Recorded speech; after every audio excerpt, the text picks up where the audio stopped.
Good evening, good morning, good afternoon, wherever you are in the world. My name is X Indigo, and I'm presenting you today SFR for round 12 of the inaugural Brazilian Grand Prix. And joined alongside me, as always, now it is SFR Oliver. Welcome, mate. How's it going?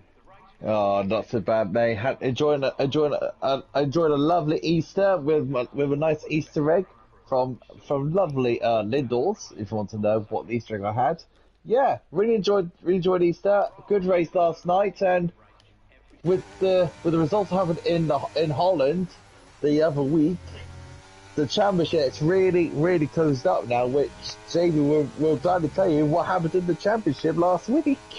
Yeah, so a great victory for Glock, which he needed to get the championship even closer. He's only 1 point away from Hurricane, but 3 points away from NDJ. The top three separated by 3 points. Incredible stuff indeed.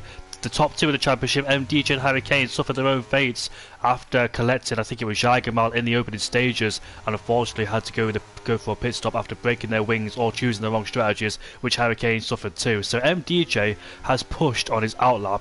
He's used a bit of ERS2 on his outlap too to try and get some tire temperature. I've not really seen him slowing down his outlap, so let's see if it pays dividends for him or not, going for an early run on the set of the soft compound tyres. Very early qualifying indeed. It should be a banker, but here we are then on board with MDJ. We're going to take away a lot with you here in Brazil as we head through the centre races, braking on the 50-metre board, hitting the inside curve there. Don't take too much curve because you're unset at the front of the car, or the back of the car must be said. Turn 1, turn 2, turn 3. Want to hook the apex as much as you can, try and tighten the distance there and minimise the lap time as we make our way now towards turn 4, Reta Postra, as we brake at the 100-metre board, flicking it in, hits the inside curve, using all the track on the outside you can get away with. Use that little curve there to try and rotate the car just a little bit. Now making our way towards Ferradura, braking at the 50-metre board, downshift into 5th gear. Some people like to use 6th. Straight line in the braking there in towards the slow speed sectors. Now we go. It's very easy to light up the rear tyres in this slow speed sector, so you can be very careful and be aware of that. We've got a lip of a dip here on the track, so it can be a bit difficult with traction. You might see a few people start to slide through there. Flat out left-hander through Ferradura as we make our way now into Junsao, a 51.4 in the middle sector. I'm expecting qualifying to be a low or high 7 or mid 7 there, but we'll see what the drivers can do on their bankers as MDJ unusually will be the first driver to cross the line to complete a flying lap, and we'll see what the target is for the rest of the session. 181 for MDJ. For in that first run, Rogue Smithy, his teammate is on an outlap, is on a lap as well. Literally just going towards, is in the sector center at the moment. Now this will be a good comparison to see what it's going to be like to MDJ. Rogue Smithy, of course, returned last week. After his hiatus in Mexico, and he returned last week in Holland. So let's see how Rogue Smith can do. He did a fantastic work on jobs last night, by the way. Big shout out to him for commentating on Division 2 the other night. As he goes towards Judge Shao now, the moment where Hamilton get past Glock on the inside to win his 2008 world title. Who cannot forget that moment in Formula 1 history? Here comes Rogue Smithy now towards the final part of the sector now. Come towards the line. It's going to be a 1 minute 8.6. So, literally, go on. So there was an AlphaTauri, that was Jargon. He borrowed the slipstream off Rogue Smithy. He started a lap behind him, and he looked like he almost going to go straight into him because Rogue Smithy was well out of the way, but Jargon wanted a bit more slipstream than he could get. Now he's headed down to turn 4. So luckily those two didn't come into contact. A few years ago, I encountered this problem too. I was finishing a lap as Hurricane has retired from the session in the pit lane. I'm not quite sure. It probably is really because there's no other option there. So qualifying ban for championship contender Harry Kane, which is not going to do any good because the last race as well where he suffered, and now he's got a qualifying ban. He loses a lot of time and points around this track, which can be a bit difficult to overtake. I say that in terms of DRS trades. We've got a lot of DRS trades around here. As you can see, Jargon get a bit of oversteer on the exit of the corner, so make our way now for him into Junsao. We go at 51.4 in the middle sector. So how much time did he gain from the slipstream? And Jinga Tiger is also in the session too with a 9.2. So welcome to Jinga Tiger there in the Alfa Romeo. Glock's got quickest. Nice lap there for Glock. I literally saw on his first lap there as Dragon goes puts himself into P3. Yeah, Glock.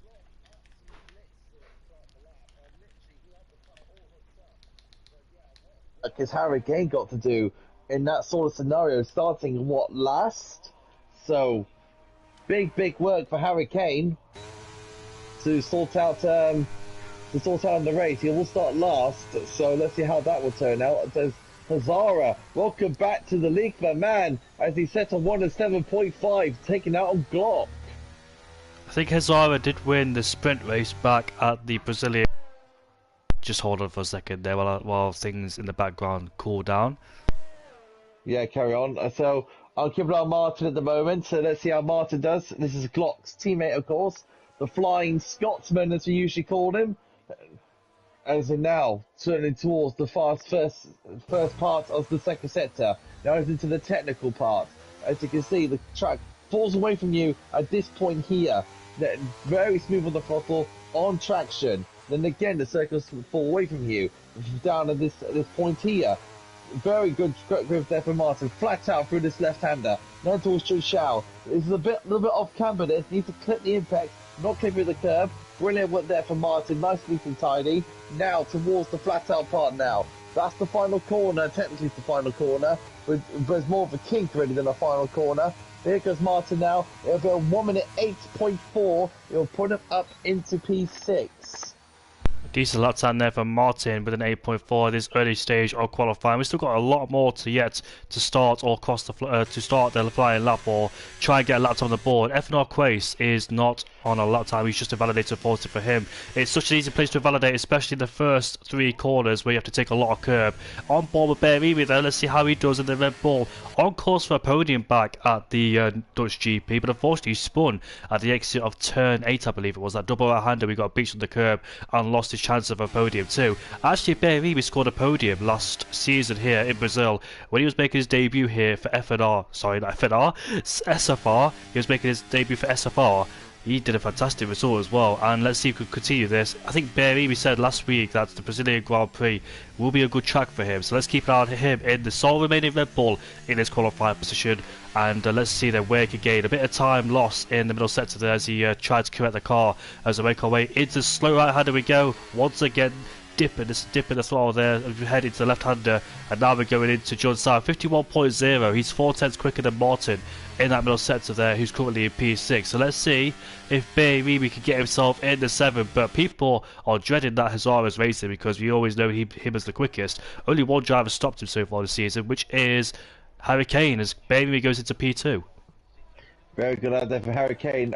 Actually just got ahead of Glock. He just had a little bit of a wobble in that second sector. His little Danny boy in the Ferrari. He's now on his lap as well, because it's the final part of the lap. But Berimi, he needs stuff to go his way tonight if he wants to be in this championship hunt. So with Glock and MDJ and Harry Kane all in that championship fight, Berimi's not too far away. He needs those 3 championship contenders to have a bit more of a bad result, and then he could be putting himself into the championship fight. But results needs to go his way first. And look at this, MDJ's getting 1/10 in the middle sector, not as quick as we saw the middle sector from Berimi, but he gets a decent toe. He gets a decent toe from his teammate. A bit too early, I think, in this stage. I think he preferred it later. He pulls out very early indeed, so not a beneficial slipstream as he goes into P4 there. So it's a bit early for Rogue Smithy, but at least he tried to help his teammate. He goes up into P4, just not in the 7s just yet there from MDJ, where the 3 of them are in the top 3, so he'll be looking to aim for that in his next qualifying runs. Laser, who hasn't set a lap time just yet, he's currently entering or exiting the first sector with a 16.9 there, going through the Retroposta now, going through the Cida de Largo and up to Ferradura. This double right-hander, he goes 6th gear, slide up on the brake, on the throttle immediately, straight line the braking through here, hitting the inside curve. What a lovely track this is as well. Plenty of history around here. It's usually a championship decider around Brazil, but it hasn't been for a long time because obviously the championship's been won earlier in the season in F1 23, 22 as well, and 21. Well, that was the last race of the season. But Laser takes too much curb. It's the left-hander we went through with Giulio, and unfortunately he's invalidated in a weird place on the inside. Don't really see many people do that, but unfortunately he has done it, so that's ruined his lap time completely there. It's a bit unfortunate there for Laser, but again, like for Berimi, he needs results to go in his way as well, because Laser's last win was all the way back because he started the season in Spain, and he has been consistent. He's just outside the championship fight, but he hasn't scored a podium ever since. I don't know what his last podium was, but he needs to get back on the horse and literally gallop his way back into the championship fight. He's on the coattails of the championship fight, but he needs to get a good result as Adams gets a very good P9 there in the McLaren, a 1 minute 8.5. Very good lap from him there.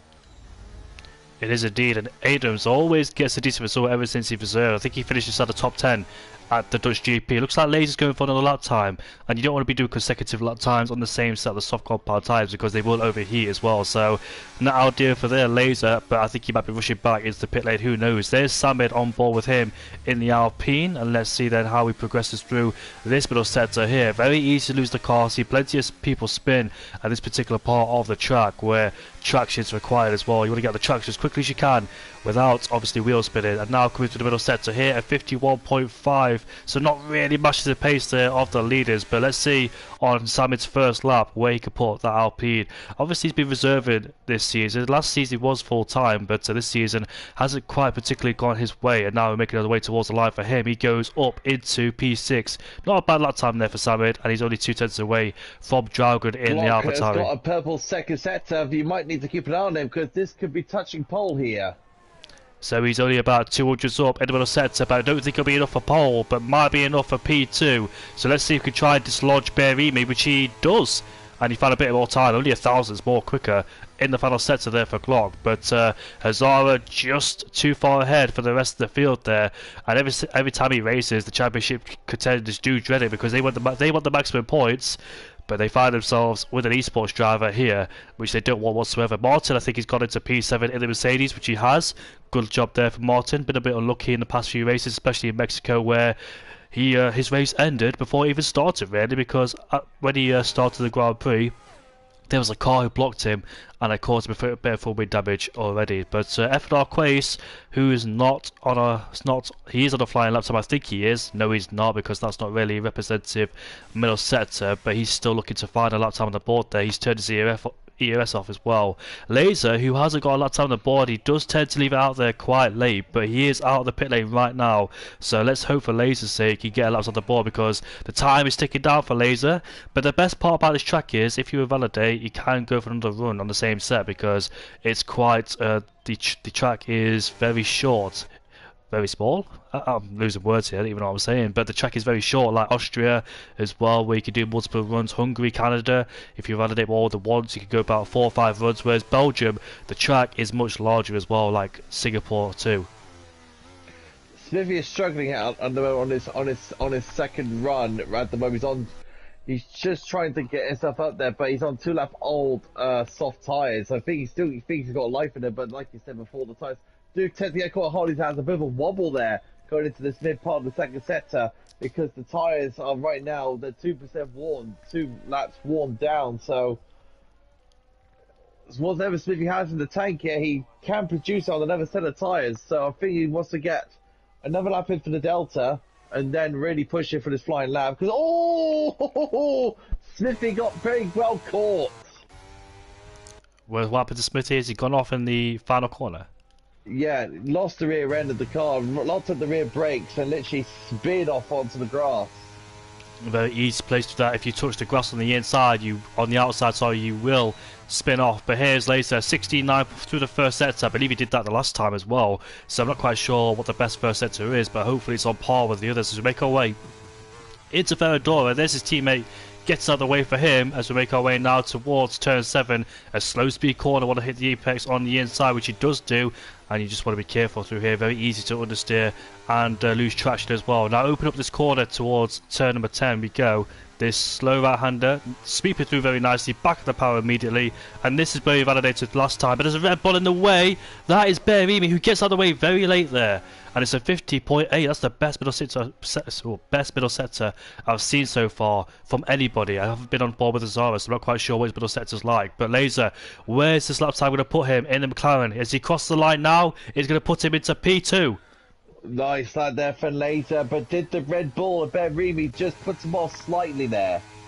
Might have done, but here comes Noldus, who goes up into P6. What a brilliant lap time from him.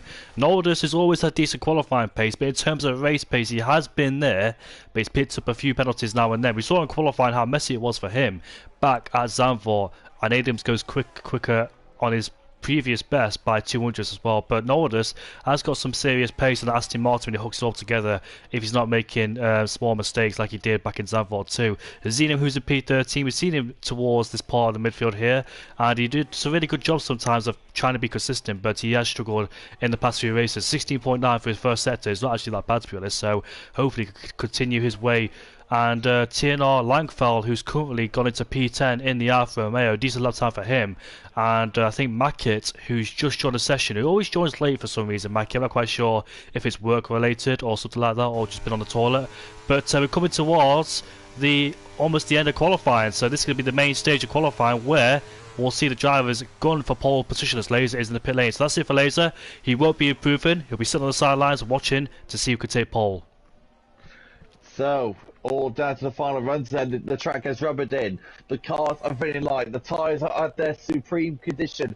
Hazara is starting his final lap now. Glock is going to be right behind him. So whoever out of these two can get pole, but MDJ will be slurking behind. Let's see what happens. Ben Remi's on his final lap as well. This is it. Final lap for pole is on. Zeno's just got into the top 10. What a great effort there from the Ferrari driver. His first top 10 appearance of the season. Remy only 100 up in the first sector, but that 100 can make a big difference because they're only 100 away from Glock. They're all on their last flying laps. Hazara, Hazara's gone off. Hazara's gone off. So his lap is ruined. He's backed off as Hazara, so he won't be improving on his own.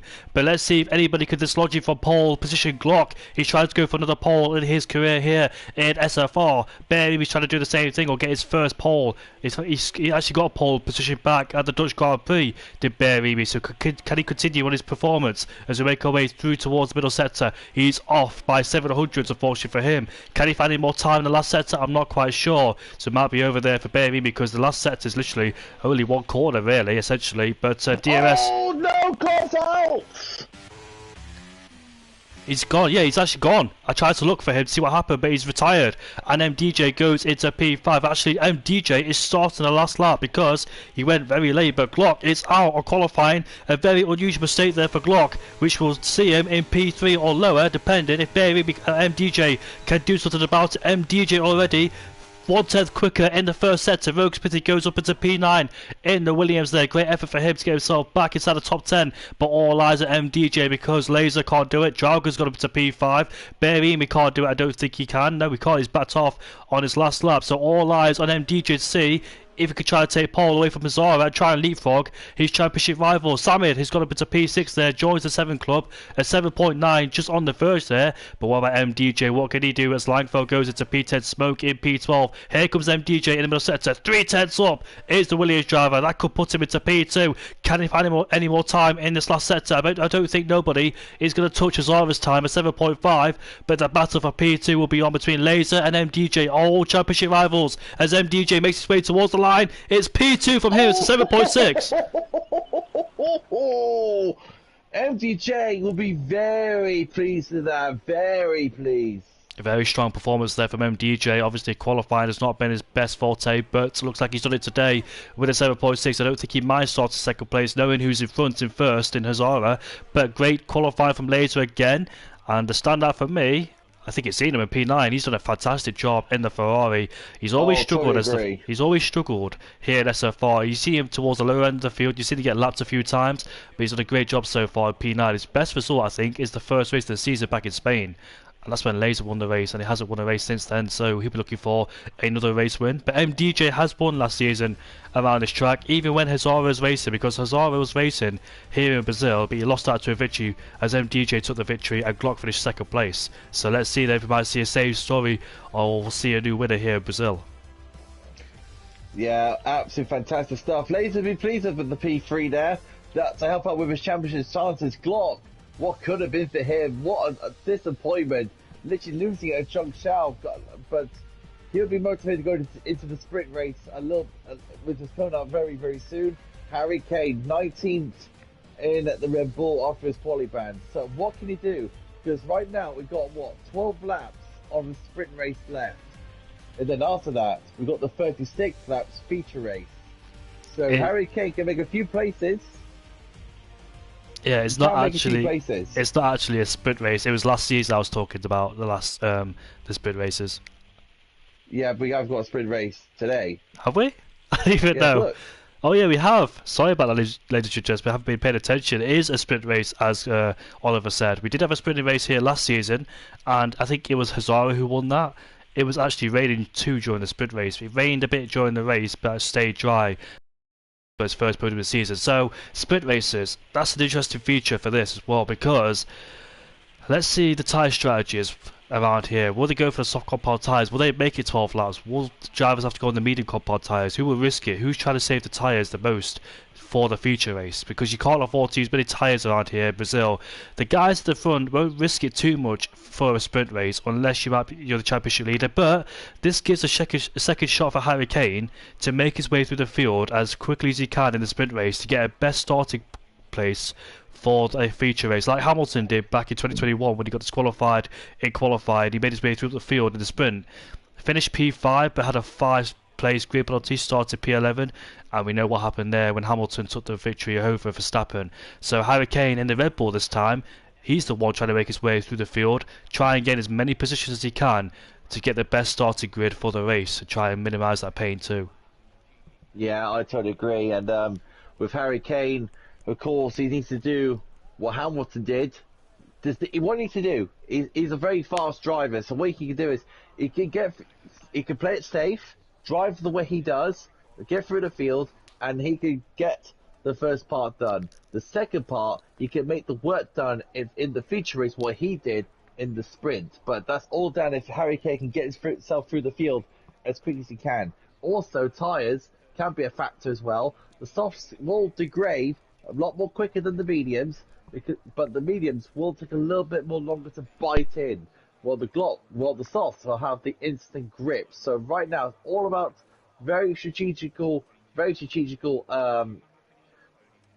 games here. How that all plays out, but very interested to see how all the drivers are going to play. How much of a risk is MDJ willing to take here in the sprint race? Will he try and play it safe because he knows the feature race is the most important one of them all to get the maximum points? So you don't want to be ending up in a collision with your race rivals too. He's got Glock behind him, and we know Glock's on good form after the Dutch GP as well. As MDJ there did have a terrible race at the Dutch GP. Ended on the first lap really when he made contact with Jagermal and he was at the back through the whole race as well. We thought he made a great gamble on the Inters, but actually it was a bit too late as the dry compound tyres were in the best form at the end of the Grand Prix too. But let's see, the Brazilian Grand Prix will be a good one. Yeah, but the Persons really need this. That if you want to talk about race victories for both of them, will have to be Laser, because the thing is, Laser is a little bit behind in the championship. But so right now, Laser, in my view, which needs to get victory both feature and sprint to get maximum points out of this race, because he's because it's the latter part of the season now, we haven't got much races left. We've got Japan next week. So Laser, in my view, must win both races tonight to keep himself intact in the top 3. Japan this weekend in Formula 1 and also next week in SFR2. We always collide with the same racetracks. We had it in Saudi Arabia too, and Bahrain, because we had Bahrain and Saudi Arabia in the first 2 races, and also here in SFR. Bahrain and Saudi Arabia were together too a few races back. We all saw what happened in Bahrain between MDJ and Glock as Glock took his first victory of the season, currently down in P4. How much is he willing to risk here in the race? Because if you risk it all in the sprint race, and if you make contact with somebody, you're going to fall all the way behind and ruin your feature race. So we'll see how much of a risk these guys are actually going to willing to take. I can't wait to see. We've got a mixture of mediums and softs, no hard compound tyres as you expect, but I think the softs can go towards the end, but obviously the grip won't be at its best as the medium compound tyres will have that crossover point and the tyre offset on those softs will come to an end too. So I think the guys on softs should be okay depending on how they treat their tyres. Obviously if safety cars come out, it will help them extend their stint on the soft compound tyres too. So I think they're safe, but they'll be a bit nervous towards the end of the Grand Prix. Yeah, exactly. And what interesting is the top 4 from Hazara to Glock is all on softs, and then from 5th down to 10th, it's all on medium tyres. So it's going to be interesting to see how that all plays out. Berimi, if he can stick with the soft tyre runners and literally stick with them, whilst their tyres will degrade, he'll have the tyre advantage going into the end of the sprint. But it's going to be how it turns out to be his Dragon and Sandman has made contact on the formation now. They'll be disqualified. Cold tires for them, which is unlucky. But here we go. They're all lining up now. Can MDJ get the jump on Hazara going into turn 1? Because it's quite crucial turn 1 this, as they filter out to go into turn 4 at the end of the straight. But here we go. Drivers are lining up. All 20 drivers are lined up on the field, and this should be a blockbuster race here in Brazil. Always provided some good racing here, especially in SF4 too. So we're waiting for the 5 lights on the panels, which will signal the drivers when to go. Revving up, and we're away for the Brazilian Grand Prix. Hazara gets a decent start. I think he's covered MDJ, and MDJ has to watch out for Laser. Now they go wheel to wheel into turn 1 and turn 2 we go. There's a Red Bull on the grass there who slides through the corner. I think he survived. He hasn't spun. That is Berimi who got pinched to the curb there in turn 1. It's a bit of a mess in the background there. You can see Jargo's lost a lot of places. The Ferrari's off the track as well. That's a big crash in the background. I think somebody spun, but they saved it, thankfully. But the Red Bull and the AlphaTauri's lost a lot of places. Langfeld versus Nodus going into turn 4. Nodus just wins out that battle, but Langfeld still around the outside. He actually backs out of it very wisely, but here comes Rogue Smith. He's trying to go around the outside. He also backs out of it wisely too. You can see the back of the car sliding as he touched the grass on the outside. Goes off the track too for good measure. There's yellow flags, and that is Jinga Tiger there, unfortunately, who has spun in Ferradura. And Lord Danny Boy didn't get a good start either at the back of the field, but there's a bit of a mess going down into turn 1. It all started when the Red Bull got pinched on the curb. Yeah, we got pinched onto the curb there. Harry Kane was trying to filter his way through the field, but he had to slow down for yellow flags. He's currently right behind Mackett and Draugen. That's a bit of a difficult task for him. As look at that, and there's that's Adams going off. And Jung Shao, he must have lost the rear end or something. But here goes Hazara, who got the fast lap of the race. And here we go. This is Cage now on the inside of Mackett. Doesn't get the job done. But he's going to get past Draugen on the inside of turn 1 of the ZRS. Very, very close between the lot of them as Harry Kane is getting bogged down with the cars ahead of him fighting ahead. That is the problem when you're stuck in the midfield. These guys will go at it and you're boxed in with nowhere to go. And into turn 4, I think Rogue Smithy got past Smoke there. And all contact! Is that a Red Bull or AlphaTauri? I think it's an AlphaTauri there. That's Jargon, who's had a miserable first lap. Not a decent start there for Jargon whatsoever. As you can see, Quay's got involved too. They both went off the track together in turn 4. So Harry Kane gained 2 places there at once and Mackett too. But it's going from bad to worse for Jargo. He's on great form last few races after he scored good points and a few podiums too to go with it. But this time Jargo in here not enjoying the Brazilian Grand Prix. His Glock is right behind Laser 2 for P3. So P1 of Hazara has not pulled away and broke the DRS of the top 2 there. So MDJ is sticking the DRS there from Hazara. And you can see in the background that Sam is under pressure from Berry, who pulls up the left hand side, sorry, and he takes the place away to go up into P5 ahead of the Alpine. Nodus, great start from here again, goes up into P7. That's the he's fighting. He's trying to stick around the outside. We'll have the inside line, a cute angle, so we'll have the speed carrying through the corners. And Nodus stays in P7 for the time being. MDJ's all over the back of his armor, but won't go for the move just yet. He's waiting for the critical moments in this Grand Prix, not wanting to fight with the Aston Martin too hard to allow his opponent to come close. As Harry Kane is up into 30th place. Mackie gets swallowed by the guys who starts to the back. That's Atlas who tries to go around the outside, but couldn't quite make it stick, and he stays in P15. Very hectic first few laps here, but Harry Kane is making progress. He's now 2.6 behind Smoke, who's currently fighting right in this midfield fight with Rogue Sniffing, with Martin and Zenit and Langfell just up ahead of him. But waiting for the DRS those 3 weeks to open any second. What's MDJ going to do with Hazara? Is he going to wait till the second straight, or is he going to attack on this very main straight? Looks like he's going to wait till the next corner. Well, the next DRS though, which is the main straight. I might be wrong though, because MDJ, here he comes now, down the inside of Hazara. This will be for the lead, and he gets the move done. Brilliant move there.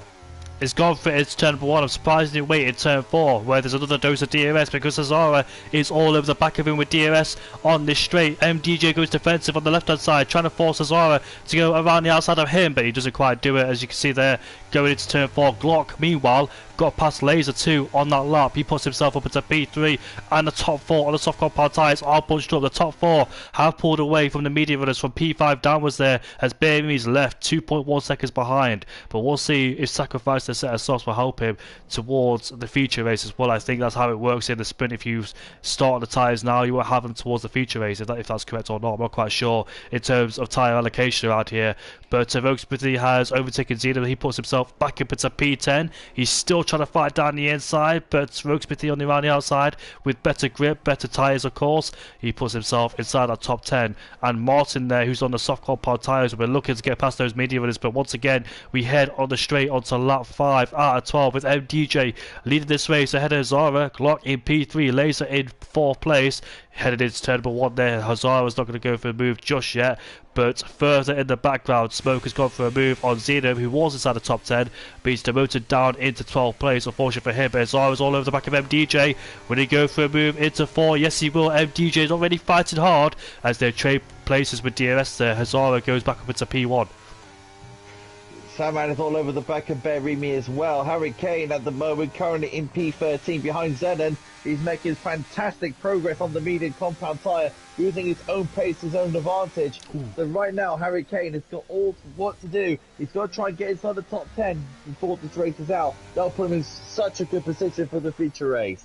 He's stuck in that DRS train as Harry Kane as well. He's right behind Xenom and Smoke, who are in DRS of Rogue Smithy, who's a championship contender in terms of constructors there for Williams, who's currently inside the top 10. But has Harry Kane trying to make up as many places as he can in 13th place on the medium compound tyres. So I'm surprised he didn't go for the soft compound tyres, because he's got a lot of softs in his disposal, Harry Kane, after not using them in qualifying. But here comes MDJ all over the back of Hazara once again, but he lifts off the throttle, not wanting to go for a move down there. And look at Glock's ERS as well, only 25%, so he's used a lot of ERS to try and overtake. And Noldus is 7th place, stays around the outside ahead of Langfall, and Smoke is ahead of Rogue Smithy. And there comes Harry Kane up the inside of his fellow Norwegian driver, but couldn't quite make it stick as he stays behind him once again.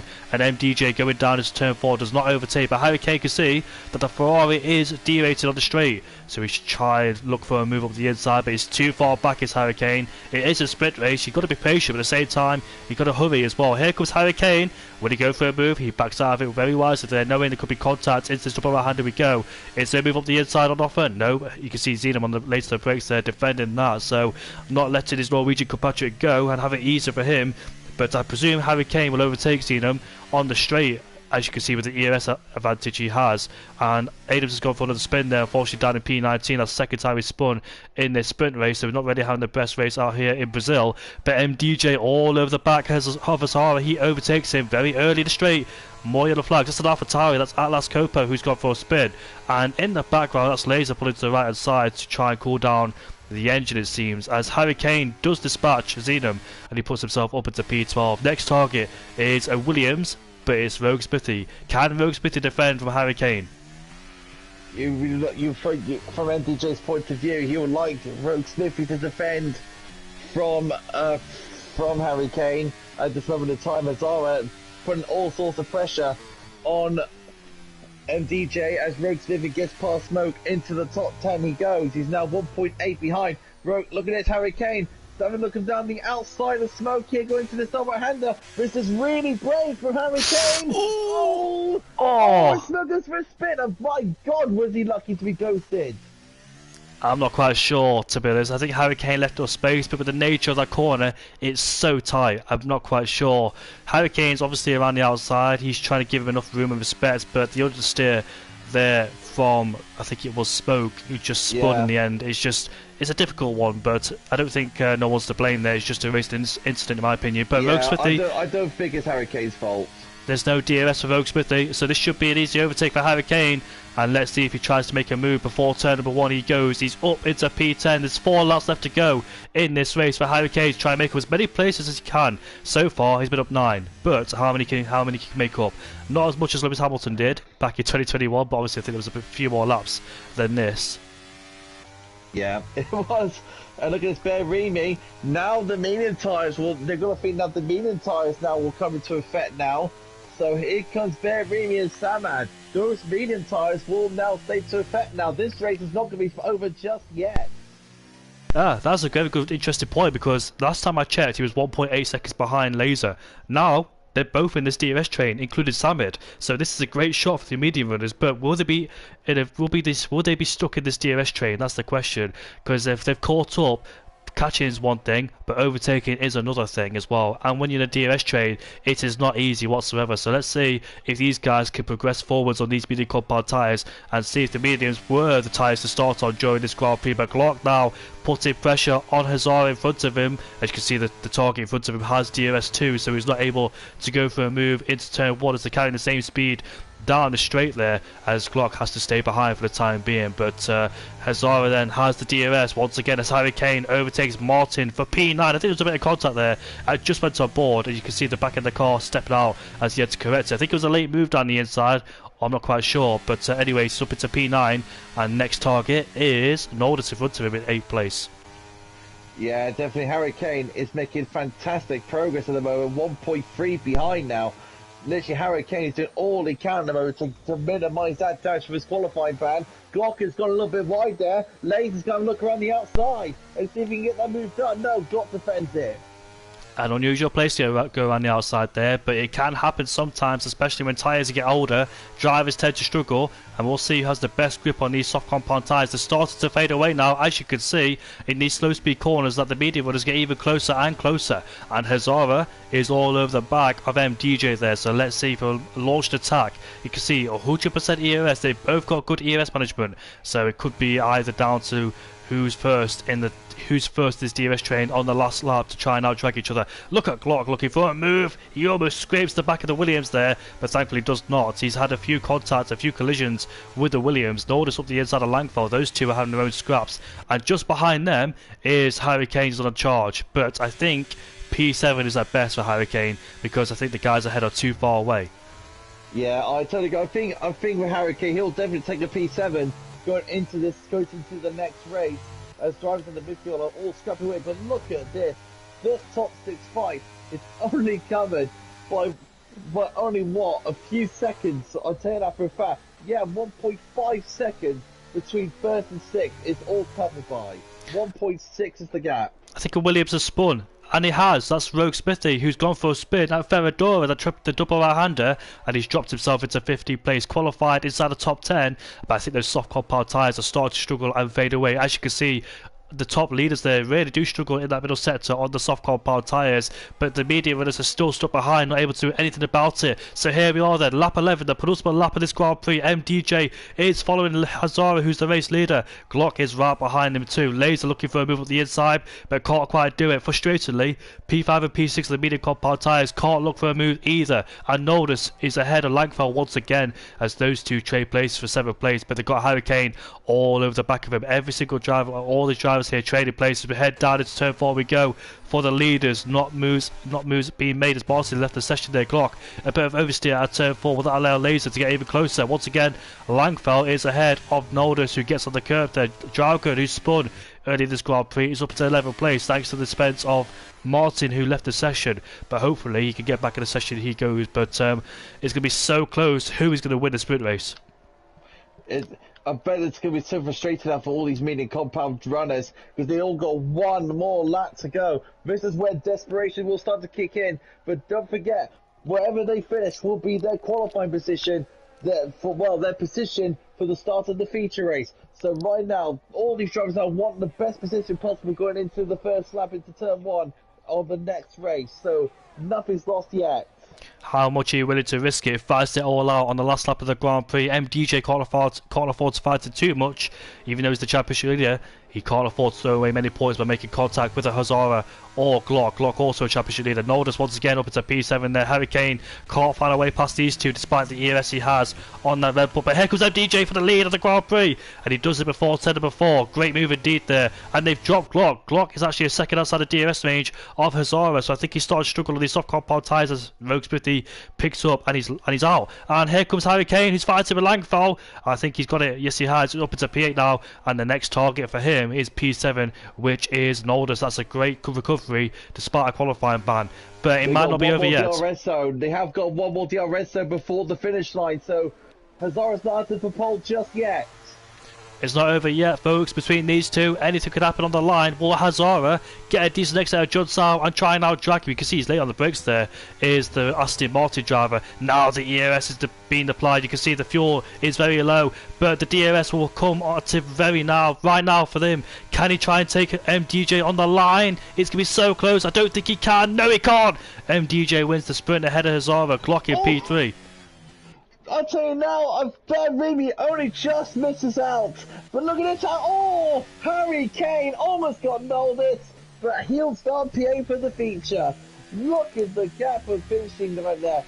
Remy 200 off Laser, and Harry Kane only 18,000 of a second to get P7. Very, very close. Super close indeed. Very tight margins here in Brazil. Not the first time I've seen close finishes, although I was involved in a close finish with Laser myself when we were fighting here in Brazil a few months ago. But that was super close there between Hazara and MDJ. Will we see the same thing again? Usually it's best to be in P2 towards the end of the Grand Prix, but depending how much ERS you have, depending if you get a decent exit out of Junsao, try and keep your rival behind. Hazara had the slipstream ERS and DRS, but it wasn't enough to overtake MDJ. So MDJ will start on pole, take maximum points in the sprint 2 for good measure, and we'll see how this race goes. Will MDJ then try and rectify his mistake in Netherlands, try and claim as many points as he can here in Brazil? So Harry Kane will start 8th for the feature. He'll be very best pleased with that. I will go to toilet, by the way. Yeah, that's fine. So, MDJ will start pole for the feature race. Hazara is 2nd, Glock is 3rd, Laser 4th, Berimi 5th, Samad 6th. Noldis is 7th. He'll be very pleased with that. Harry Kane, of his beautiful combat drive, he'll start at the top 10. Mackett 9th and Langfeld in 10th. Draugen 11th, Case is 12th, Martin 13th, Smoke in 14th, Alascopo in 15th, Zenit in 16th, Junta Tiger in 17th, Aidens in 18th, Lord Annabelle 19th, and Rogue Smith will start dead last for the feature race. So Williams will start first and last for the feature race. But what is going to happen now? That's good points for MDJ for his championship. That's points gained on the guys behind him of Harry Kane and Glock. So that's good motivation there for Harry Kane. Brilliant. So we're going into the feature race as we will find out what tyres the drivers are on. Preferably hard to mediums, hard to softs. The medium tyres can go 21 laps around the circuit. Hards can go even further. They can go to around 25 laps. So soft tyres definitely not out of the question. But if you want to go durability, it will be a hard medium. If you want to go aggressive, it could be medium to soft.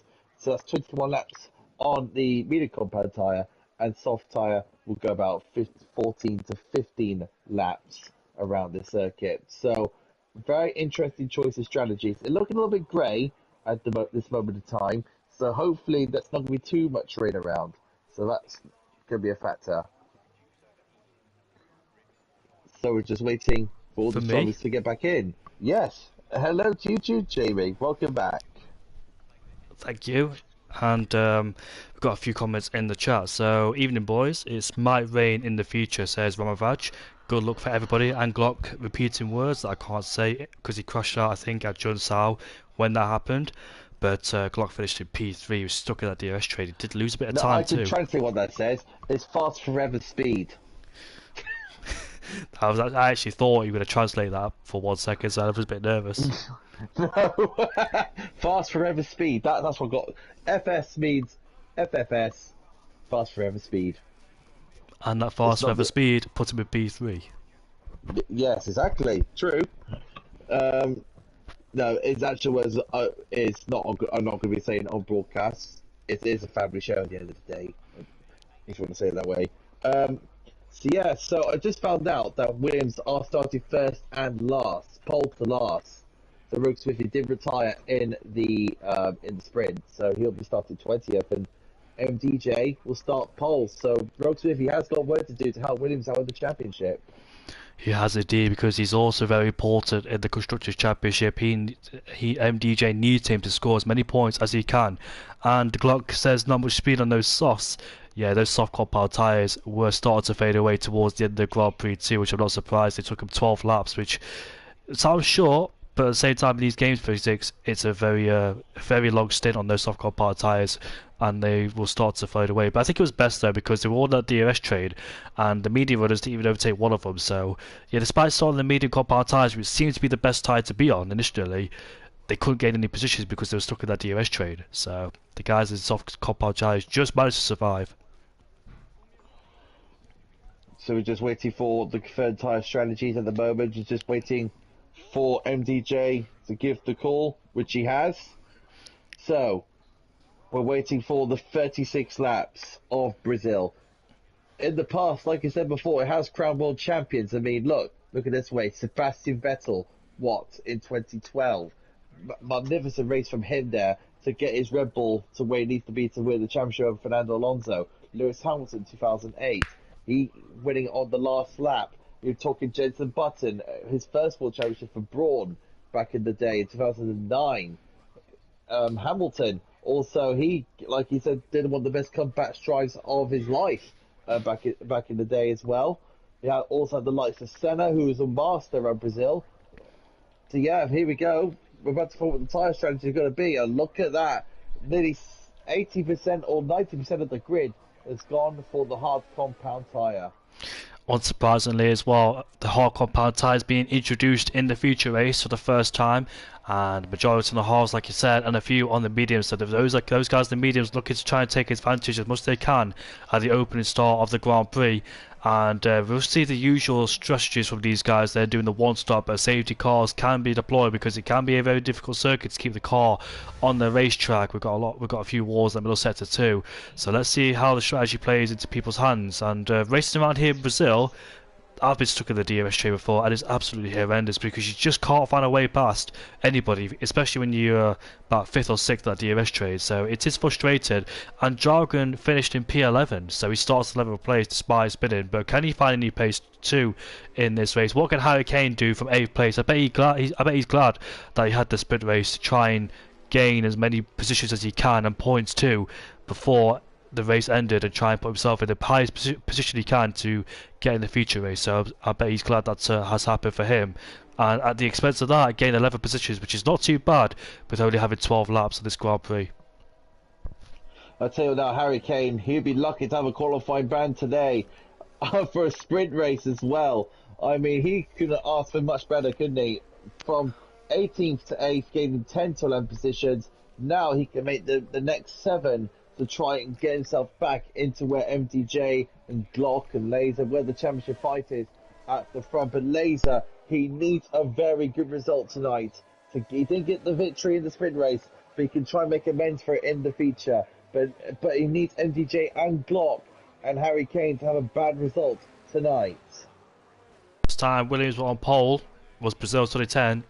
Well, Pastor Maldonado was on pole in 2012, but Hamilton took pole initially before he got disqualified.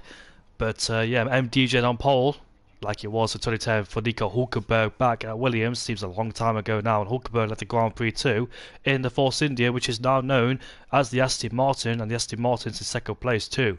So let's see if Hazara could try and jump MDJ at the start. He had a brilliant start on the feature race, or the sprint race, but here in the feature, can he repeat it as the fire lights show again?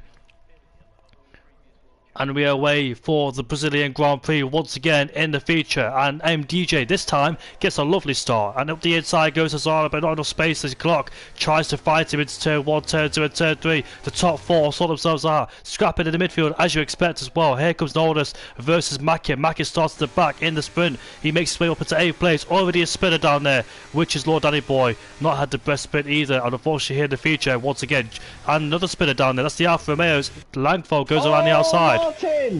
Martin is round and Smokes round. Big massive contact in the back.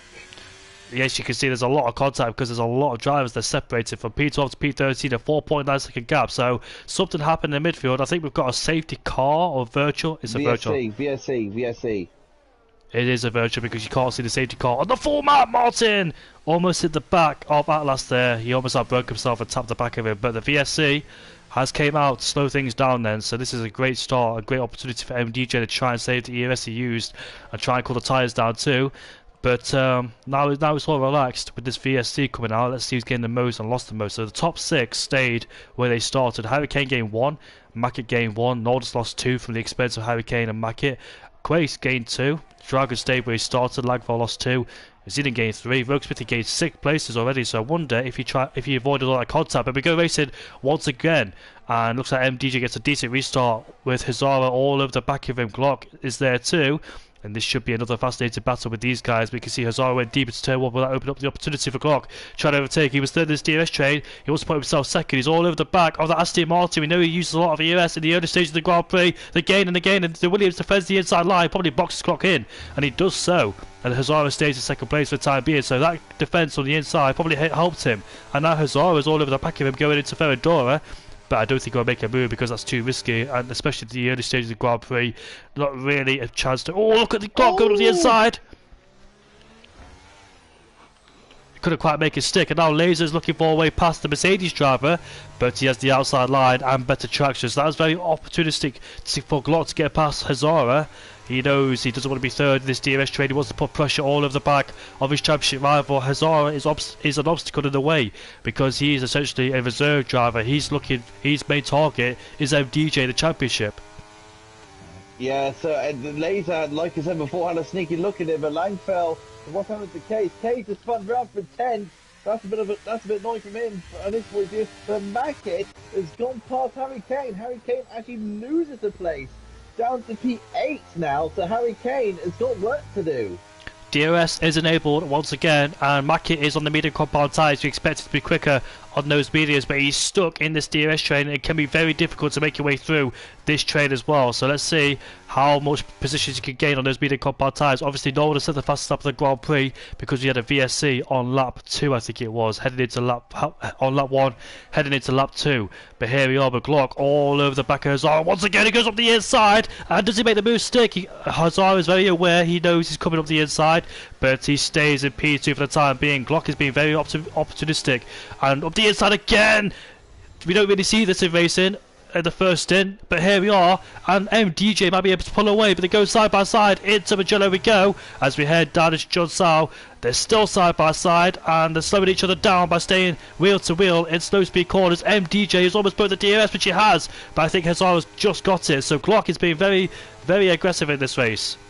Glock needs to be patient here, and he doesn't want to lose the DRS to MDJ when he does get past Hazara. But here goes Glock wants to get down the inside. Can he get the move done? They're squeezing each other. Laser is going to be licking his chops at the moment to see if he can get past these two. But Glock right now, Hazara's got the DRS to MDJ, and Glock now is going to get past Hazara down the outside.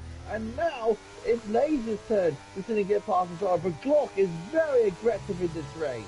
I think Glock should have been more patient there because they broke the DRS towards MDJ. MDJ is now essentially free, but can Glock, he's been very quick in this mid-sector, so can he try and get the gap down under a second before the DRS is enabled? If he can't, that means P2 downwards is going to be fighting for DRS all this race, as MDJ is now essentially free and broke it away thanks to those two squabbling, neither willing to yield, and Glock being very aggressive. He's successfully made the move, but in terms of the long race ahead of us, it might not pay dividends for him. But he's 1.2 seconds behind as Roguesmithy from last on the grid. He's overtaking Langfell, but Langfell's going to go back around the outside, but was not able to make that move, so he stays behind him. But he will have DRS at the back of him. But Glock is 1.1 away. You can see he's used a lot of ERS. He's actually pulled away from Hazara, but Hazara's got a lot of ERS in his disposal. Up the inside goes Berimi. Into one he goes. Can he make the move stick? Which he can. He's side by side with Laser into 2, into 3. He's ahead of him going into turn number 3, but Glock is almost a second under that DRS. He's been so aggressive,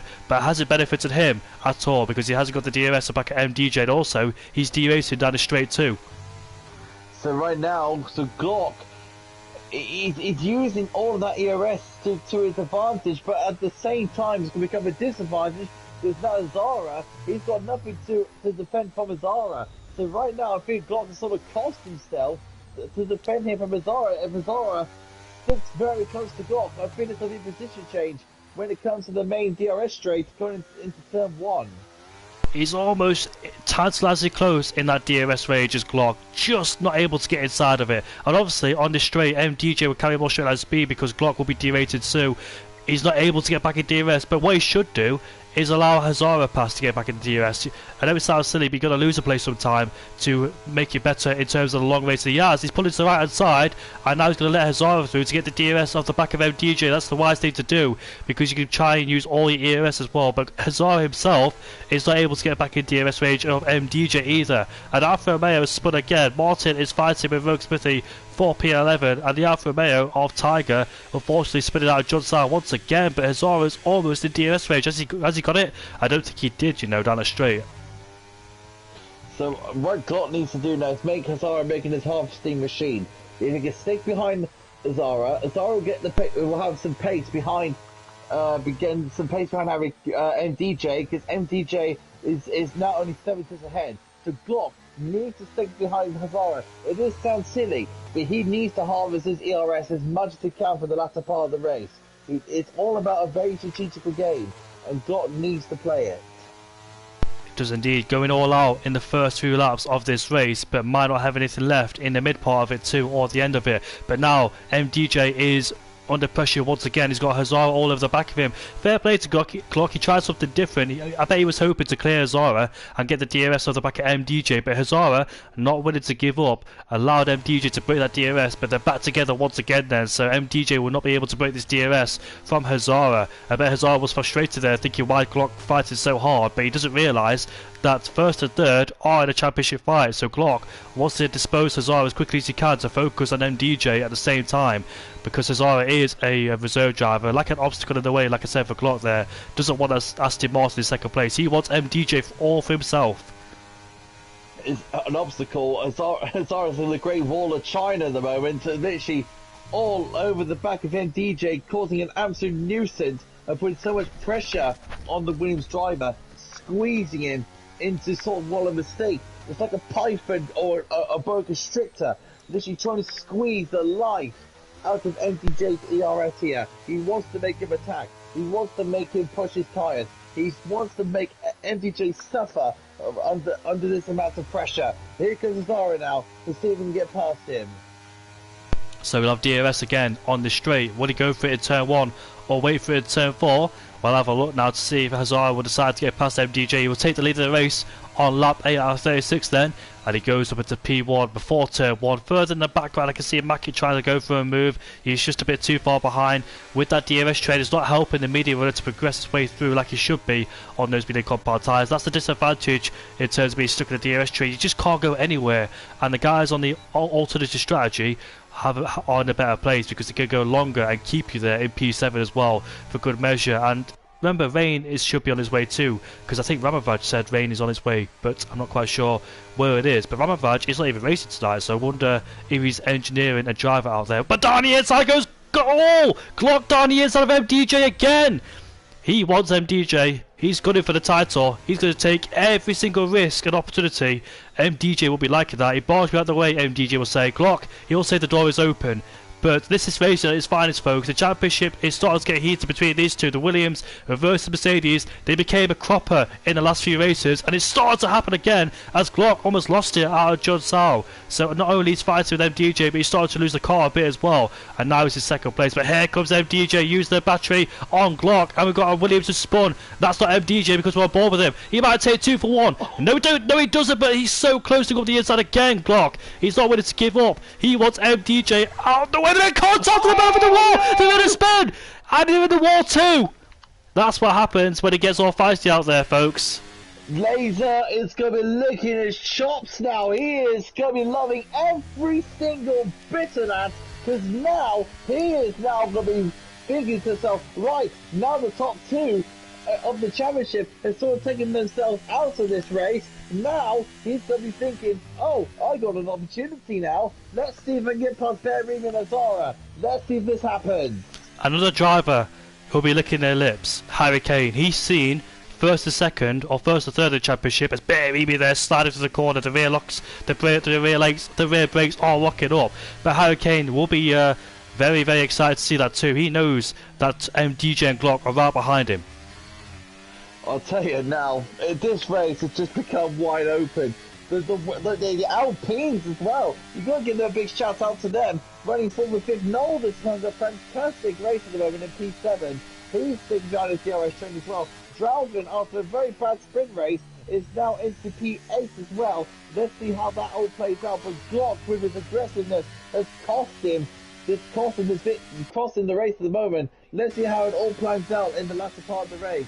But all these drivers now, the top the top 8 now, are all playing a very sensible game. They're waiting for the first round of stops to come through. These moments will decide the championship and will have effects as well for the next upcoming races too.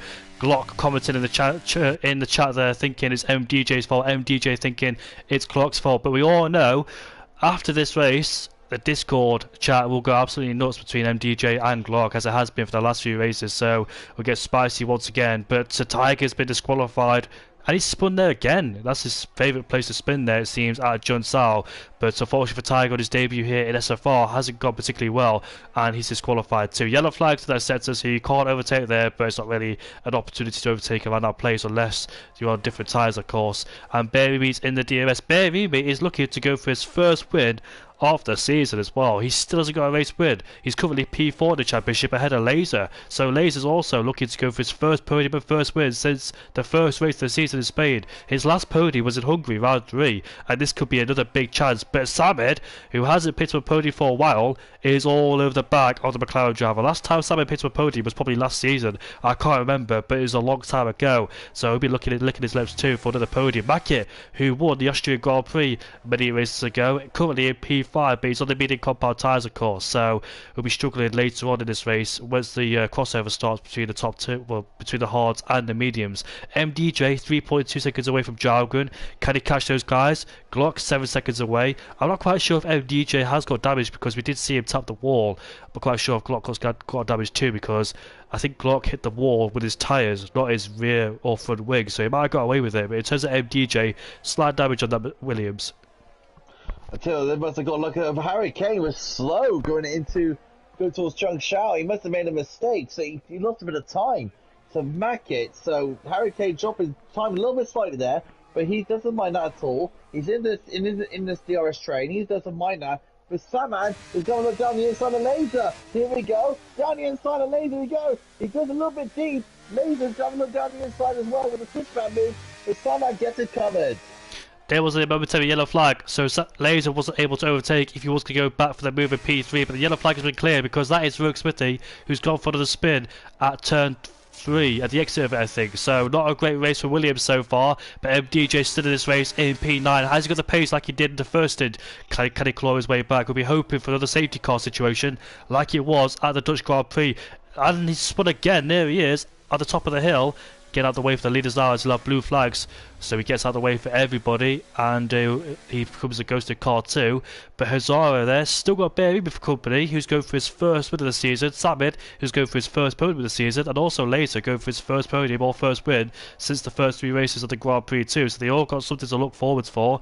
And Bearby there, who finished in P3 at the Brazilian Grand Prix, tends to go well around here in Brazil. Does the Red Bull driver? Can he repeat it again and try and get to a place better as Rogue Smithy picks up a 3-second time penalty in this Grand Prix? But Samid's looking good. But Laser under pressure once again from Mackett. Rogue Smith is retired, and that's a safety car.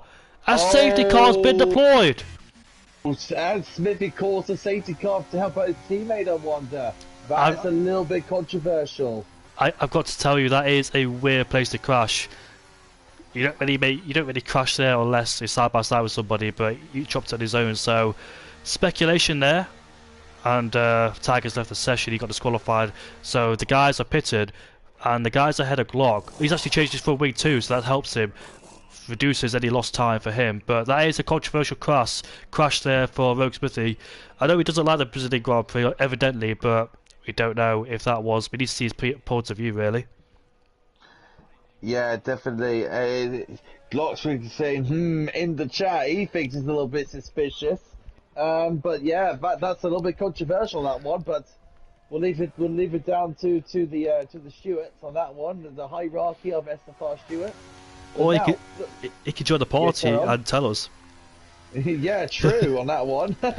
He usually does. But yeah, what's Mackie going to do there? Because he's on 12-lap hold mediums. This sort of messes up his strategy slightly.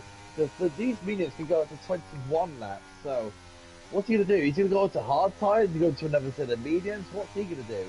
he's got to go for the hardcore power tires. There's no question about it, of course. But the guys are pitted then, as luckily the safety car came at the right time for them because they got past it before it came out of the pit lane, so they can make the pit stop without losing any time. And it might be a double stack again for both Red Bulls, as Barry's in the pit lane. MDJ picks up a 5-second time penalty for speeding in the pit lane under a safety car, and that is a very tricky pit lane indeed because you arrive such a fast speed down to 80 km an hour, and here he is in his pit box. He won't be able to serve it. Langford, another driver who picks up a 5-second time penalty too. So some of these drivers get caught out by the pit lane here in Brazil. So yeah, Mo Smith is just commented in the college chat. I'm not going to say what he said. Yeah, so What did he say without the swear words? he said, "Did I cause a deliberate safety car? You think I do that?" Yeah, he say he hasn't done it deliberate. I'm only speculating, so It's all for fun, really, Smithy. But yeah. it is a weird crash. Yeah, it is a weird place to crash. He's not very.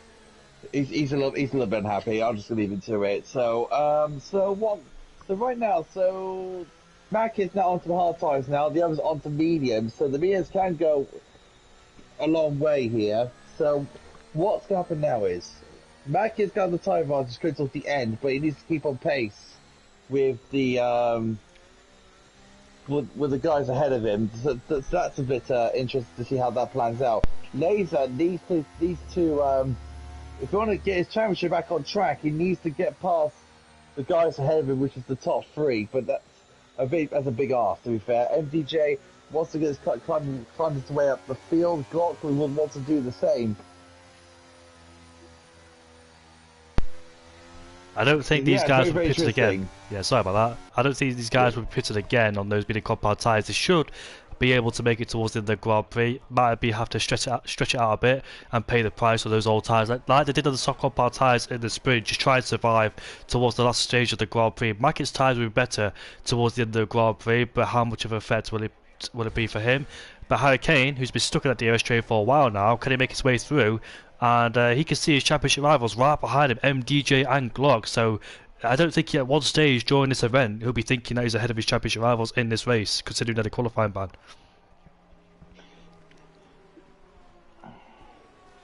So let's see how it all plans out. All the tires will be warm at the tires, of course. The ERS will be full. So let's see how it all plans out. No DRS, of course, for 2 laps, and we'll see if Glock then puts another charge on through the field. They're both close together again. I hope nothing major happens.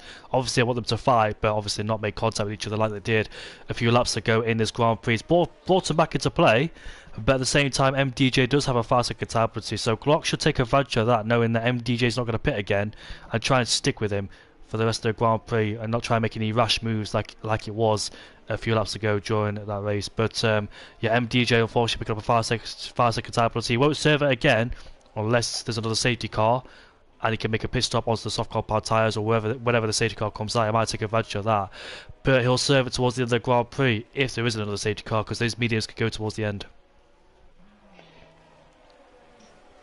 Yeah, we'll just got to wait and see how it all plans out. In terms of Berrini, he wants to get his victory under his belt, but Hazara is a very difficult man to challenge. It's going to be one of those things, really. It's one of those things, really. If he can get past Hazara, but Hazara is a well-talented driver. We all know that. He's so quick in qualifying, so quick in the race. He always converts his poles into victories.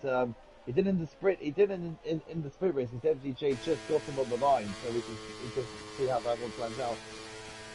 So all the drivers are now buzzed jump. Now the safety car will come in at the end of this very lap, and we'll go back into racing again. The RS will be active around lap 19. So that's going to be very interesting to see how this one will get into. I always say the word interesting because it's very interesting indeed. My favourite word. Yeah, this is everyone's favourite word. Interesting around the Brazilian Grand Prix. It can spice up a very entertaining race, as we saw in the sprint, and also what we're seeing right now here in Brazil in the feature. So 2 retirements, which is Tiger, unfortunately, who got disqualified at the exit of Jude Sao, and that was a bit of a lag spike there for Zara, who jumped slightly forward in the Aston Martin. Rogue Smithy, who crashed at the final corner. I think that's where... Oh, what's happened? Oh, I think Hazara might have a bit of a lagging problem because I thought Barry just went straight to the back of him. But we saw it back in Mexico where there was a lag spike where Harry Kane took out his own teammate, and the safety car is coming in towards the end of the Grand Prix. So I think it was very late, that call, because the midfield are not close together. The Haas is separated from the Ferrari. Now they're close together. So Hazara will decide when to go, and the rain will be coming to play as well. You can see that the Aston Martin is jumping back and forth, so hopefully that won't affect it too much. But Barry then has to pay attention, has to have a wit about him, cat-like reactions, and Hazara will decide when to go. And he goes right now. No! Ooh. He's been spotted! He's been spotted! He's on the wall! I think he's in the wall! Yes, he is! He's down into 10th place! No! And that's nobody's fault. That's lag, unfortunately. He jumped, he teleported into Berimi. Down the inside goes Laser. On time, a bit of contact there too. For good measure, some more controversy in this race. Harry Kane is up into P4. What a dream start. But MDJ Notice Glock picks up. Langfell picks up a penalty for ignoring the flags. That's 2 penalties there for Glock. Unfortunately, that's MDJ, sorry. But this race is getting so excited. I'm getting lost now. Oh my word, it is getting very, very exciting indeed. Laser for his championship. He needs to get past Samad and Berimi as very soon as he possibly can, because here comes Harry Kane. Harry Kane. Oh, contact, and Glock has spun Dragon. And Glock, I don't think he was going for a move. He just plain out broke himself. And there is Glock in the Mercedes. Unfortunately, his race has gone bad to worse, and there's been a spin. And Zena's lost his front wing too, so this is a very chaotic safety car. Not really chaotic we've seen so far in SFR, but this is the chaotic race of the season, I think it is, here. And Hazara, I'm not quite sure if he's left the session or he's ghosted inside Langfell. Because DJ on the back of Mackett. Here he is indeed, so side by side with the Alpine driver. And here he is, he'll go up into turn 1 ahead of the Alpine for the time being. So I think the pendulum swings back towards MDJ in terms of Glock, because Glock is down in 16th place now. He does have a penalty, but I don't know why Glock was so aggressive though, because he should have been patient, he should have waited for the DRS. There's still halfway to go during this Grand Prix. Anything can happen, and Hazara is back ahead of Langfell, so I think he's still in the session, but that lag definitely puts him at a disadvantage, unfortunately. I don't think it was nobody's fault, it was just a lag. Yeah, it's issues there for Zara, nothing he can really do about it, really. It's one of those, really, he can't really handle. So, Laser holding on to that 3rd place. He is indeed, but he's got Harry Kane, the one driver you don't want behind you. He's been superb through the season, and from starting last, here in the sprint race, finishing in 7th place, and now he's on the back of these two. These 3 actually, because his teammates in P1. Barry, he's going for his first win of the season.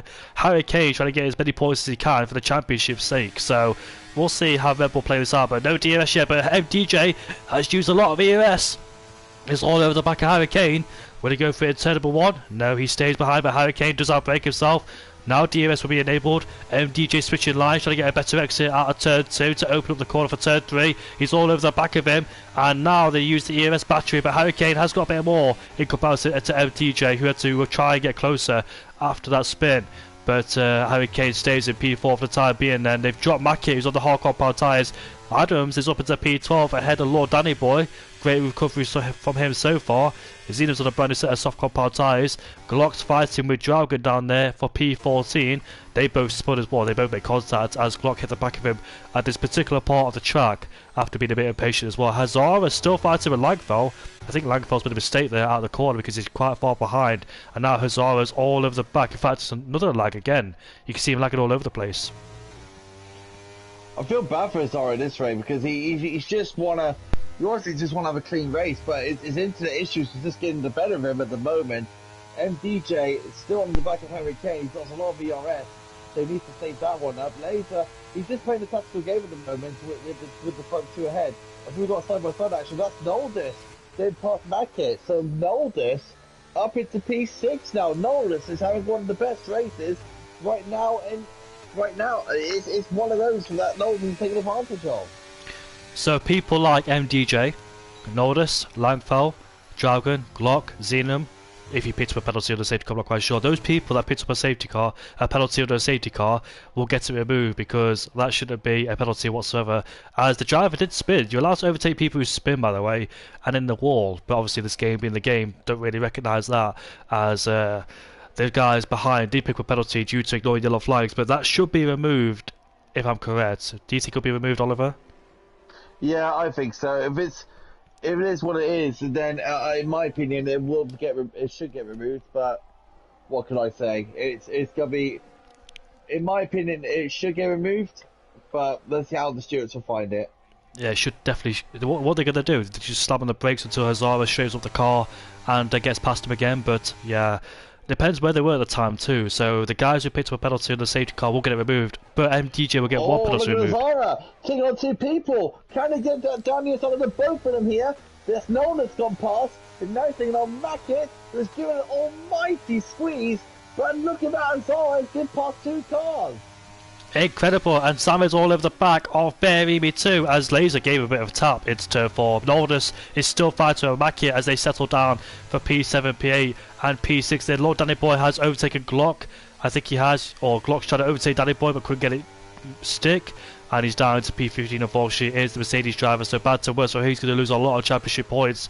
Is the Mercedes driver a bit too optimistic during this Grand Prix, it must be said, which cost him in the end. It was his own downfall, and he's in P14 right now as he's overtaken Lord Danny Boy for 14th place. He's another driver that will get a 5-second penalty removed, but he's just been so impatient during this Grand Prix, it must be said. And that's the things that will dictate the championship too, of winning or losing there, because ultimately that's what cost him during this Grand Prix. Yeah, definitely. So we can't really, the finishing order itself, you can't really recognise. But here comes MDJ once again, using all of that ERS to his own disposal, giving Harry Kane a bit of a shove. Now these two did make contact last week at the Netherlands Grand Prix, so hopefully these two can keep it clean as they go into the final the final stage of this race. Here comes Samad. Samad's actually playing a very patient game with Berimi, but he wants to wait it out. Samad finds himself in a race-winning situation from start at P6 in this Grand Prix. He finds himself on the podium for the time being. He's not been in this position for a long time as Samad. He finds himself in second place. Can he win the Grand Prix? He missed out opportunities last season, I think, when he made a few mistakes now and then. But here he is in a prime position as Glock has overtaken Adams for 13th place. Samad is in a really great position. He's got to watch out for Laser behind. He's got a lot of ERS in his disposal, has the RP driver, and once again Harry Kane put on a massive pressure from MDJ. MDJ's got no ERS, but he's still putting pressure on the Red Bull driver ahead of him.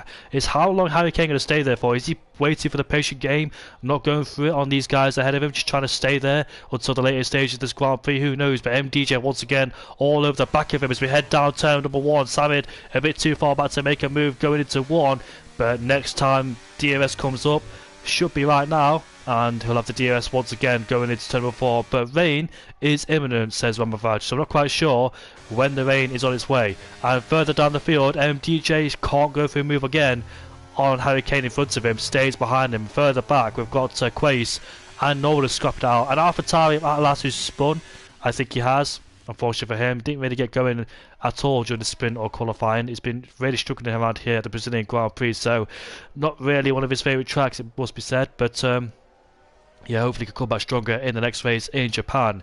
But still 18 remain in this Grand Prix. We're on for a fascinating battle. First and second haven't won a Grand Prix this season, so they're going for their first win of the season. And first win in this league for Berimi, I think. Because I think Samid has won a Grand Prix before, but I can't remember where. Well, Sam, will confirm that to us very soon. But Laser, I'll tell you now, for championship reasons, he needs to get past these two guys ahead of him. But look at Harry Kane. He's just giving Laser one heck of a bad time. Samad once again, he's just waiting patiently. He's just giving Berimi something to think about with his ERS, because right now it's all down to Samad and his ERS savings. He wants to wait to the perfect moment to see if he can get past Berimi, pulls out to the side again to give him a bit of a notice. So right now Samad is giving Berimi something to think about when it comes to his ERS. He's trying to make Samad drain that ERS and see if he can get a somewhat of an advantage, but Laser closing in very slowly, but not enough just yet. as long as Samid can stay behind Bearing Me for the next lap until like lap 35 or 36 and keep Laser at bay, because usually if second place doesn't go for it, third place will try and force you to overtake first place, if that makes sense, try and put you in that spot where you don't want to be towards the end of the Grand Prix too. So Samid's going to be very careful. If he does stay behind Bearing Me until now to the checkered flag, he's got to watch out for Laser because he'll put pressure on him. But he's got a lot of ERS disposal to use, so he can use Bearing Me as a DRS until the last lap of the Grand Prix. Bearing Me is in the worst place of them all, being first in this DRS, but will it switch around in the next few laps or so? We're about to find out. But we're on lap 25 out of 36, 11 laps to go during this Grand Prix. Anything could happen between the top four in this Grand Prix. MDJ won't win the Grand Prix because he got a 5-second time penalty. The other 5-second time penalty was unfair, so we'll get it removed as Hazara picks up a 3-second time penalty. Now that was a legit penalty, so Zara. So right now Zara is putting himself his own time penalty there as he's trying to close on MDJ. But Mackett, now what's Mackett being factor of it? Because Mackett is on those hard compound tyres.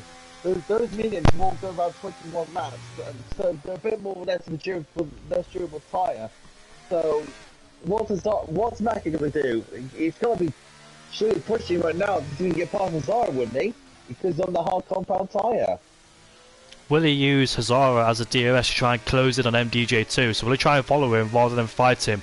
And more yellow flags. That's a Ferrari. Zeno unfortunately down in 80th place. Had a good qualifying in the qualifying session, but after the sprint it went downhill after a spin for him, and he's also spun during the safety car restart too, which ultimately put him down into P18. But here we are, lap 26 out of 36, 10 laps left to go. Samid is playing the wise game here, the long-term game of trying to stick with the Red Bull. Maki actually does overtake Samid, Hazara, sorry, as Zeno retires from the Grand Prix. Unfortunately, the second time in a row he's retired. Has an AlphaTauri spun as well down at before Judge Zamagello, and at last is the victim of that. So not having a great time out there either is the AlphaTauri man. But Samid once again still in second place, keeping an eye on Laser behind him to see if he'll overtake him. Has Hurricane is still in fourth, but now Laser's derated on a straight, so they could give a big opportunity for Hurricane to overtake the McLaren driver. And it's unfortunate for Laser because I thought he had a big shot of winning or getting on the podium in Grand Prix, but he's got Hurricane and MDJ all over the back of him with quite a bit of ERS in the disposal to use to go past him on a straight. Laser, he couldn't ask for a much more harder time in this race. So look at Hazara and Mackett are fighting again, and Mackett just defends from Hazara. But this is Hazara trying to get close to the top guys in front, but Mackett is not having any second bit of that opportunity. Let's see if Hazara can get past Mackett at this point of the circuit here. Here is Samid, you can see him lift off the throttle. Here comes MDJ on Laser, up the inside into one. Laser brakes, makes it stick, and he's ahead of Laser now. Now Samid's in an Alpine sandwich. What's he going to do? Both OWR drivers are very close together. They are in a party with each other, trying to work out what to do during this Grand Prix. Samid's all over the back of Bearing. As you can see, Hurricane bunched up right behind. It's a big constitutive effect. And Mackett and Hazara still fighting their way for P6. And Mackett gets ahead, but not yet though, because Hazara's up the inside. But I'm not quite sure what's happened to Hazara's internet, because during the sprint and early on in this race, it looked fine. I didn't see him lagging at all. But until now, something's wrong with his internet, whether they're having a bad weather in Norway. I'm not quite sure, because the weather's quite bad here in the UK too.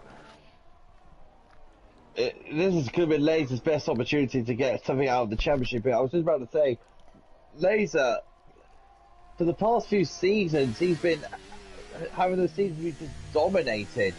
This is probably Laser's most difficult season here in Estes Half, because there's so much talent coming into the league now.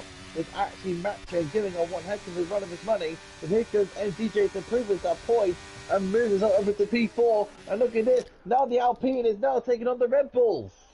Yeah, so Hurricane goes up the inside, but they go wheel to wheel out of turn 3. Here comes MDJ looking to get involved too. Will he take Hurricane off for P3? As they look at that, you can see dragging each other down the straight. Samid, will he go for the race lead? No, he doesn't. Stays in P2 for the time being. Hurricane and MDJ still side by side with each other. Who gets out ahead of who? You can see MDJ's D-rate on the straight. He's got no battery whatsoever. Hurricane might have the advantage on the inside, but they still go to wheel in turn 6 and turn 7. It's a very clean battle between those two again. and Harry Kane stays at P3. But what Harry Kane did, he tried to force Sammy to go for an overtake because Sammy was lifted off the throttle. So Harry Kane tried to take advantage of that and try and go around the outside of him, but he couldn't quite make it stick, and therefore had to defend from MDJ behind.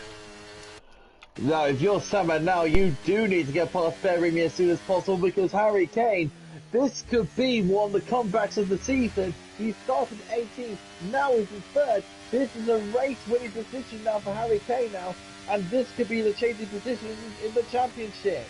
I've got to say that Samid keeping calm and composed under pressure from both Red Bulls behind, but Samid now takes the lead of the Grand Prix. That's when he decides to lead the Grand Prix now. But what will both Red Bulls do here in second and third? Who's the fastest Red Bull at the two? What about the championship? What about Beremy's first win of the season? What are they going to do? Are they going to swap around, or are they going to stay in formation and try and beat each other towards the line with 7 laps to go in this Grand Prix? I don't think team orders should be applied, but more importantly, try and keep MDJ behind them both, because they know it's for the championship.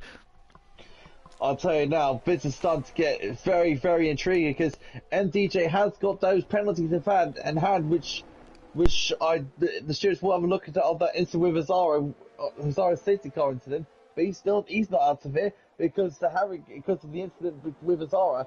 But the Red Bulls, what are they going to do? They're going to give Samad one hell of a time, but Samad is on for a race victory here.